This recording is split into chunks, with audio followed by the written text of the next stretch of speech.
Fəlsəfənin tərifinə gəldikdə dostlar, baxın, böyük müsəlman filosofu Molla Sədra fəlsəfəyi necə tərif verir? Deməli, Molla Sədra Sədrəddin Şirazi Əsfar əsərində buyurur ki, "Ə'ləm ennəl fəlsəfə istikmalun nəfsil insaniyyə."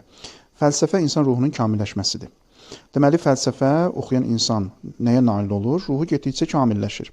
Amma bu hədəfə çatmaq üçün təbii ki, müəyyən şərtlər var.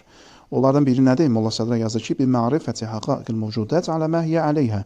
İnsan bu hədəfə çatması üçün gərək varlıqların həqiqətlərini olduğu kimi tanıya bilsin. Yalnız bu hədəfə nail olandan sonra insan ruhu kamilləşə bilər. Təbii ki, bu da belə deyək, insanın bacarığı qədər mümkündür bu. Molla Sədra da burada qeyd edir, "Bi qadaril vus'il insani." Yəni insan varlıqların həqiqətini Allah kimi təbii ki bilə bilməz. O 100% bilə bilməz, amma bacardığı qədər bilə bilər və insandan da tələb olunan budur.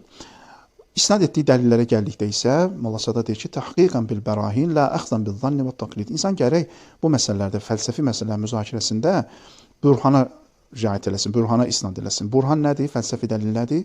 Yəni insanda 100%lik bir inam yaradan bir dəlildir, etimad yaradan bir dəlildir. İnsan hansısa bir məsələdə fəlsəfi dəlillə isnad edəndə nəticə barədə onda 100%lik belə deyək, xatircəmlik yaranır.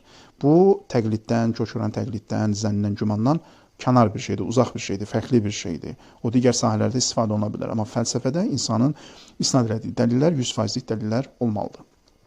Yaxşı, bu proses nə ilə nəticələnir? İnsan ruhu kamilləşdikcə, həqiqətləri olduğu kimi bildikcə bu harada nəticələnir? Maraqlıdır, Molla Sədra buyurur ki, "Liyahsalat təşəbbuh bil bari təala." Bu proses orada nəticələnir ki, insan getdikcə Allaha bənzəməyə başlayır. Təbii ki, burada 100%lik bənzəməkdən söhbət gedə bilməz. Çünki nəticədə insan Allahın yaratdığıdır və heç bir şey Allaha olduğu kimi bənzəyə bilməz. Sadəcə burada qismən bənzərlikdən söhbət gedir. Çünki ruh kamilləşdikcə o da getdikcə mücərrədləşir və tam mücərrədliyə doğru bir istiqamət alır, həqiqətləri olduğu kimi tanıyır ki, bunlar Allahın xüsusiyyətlərindən biridir və insan tədricən qismən Allaha oxşamağa başlayır. Bu tərifə diqqət eləsəz, görəsiz ki, dostlar, burada Molla Sədra fəlsəfəyə hədəf və məqsəd üzərindən tərif verir. Çünki tərifin növləri var. Bəzən siz mövzuna əsas alıb o sahəyə tərif verirsiniz. Necə ki, İbn Sina kitabında qeyd edir ki, fəlsəfə mövzusu, yəni varlıqdır. Varlıq haqqında məlumat əldə etməkdir. Bu fəlsəfəyə mövzu üzərindən tərif verməkdir. Burada isə Molla Sədra fəlsəfəyə hədəf və məqsəd üzərindən tərif verdi. Fəlsəfənin məqsədi, hədəfi nədir?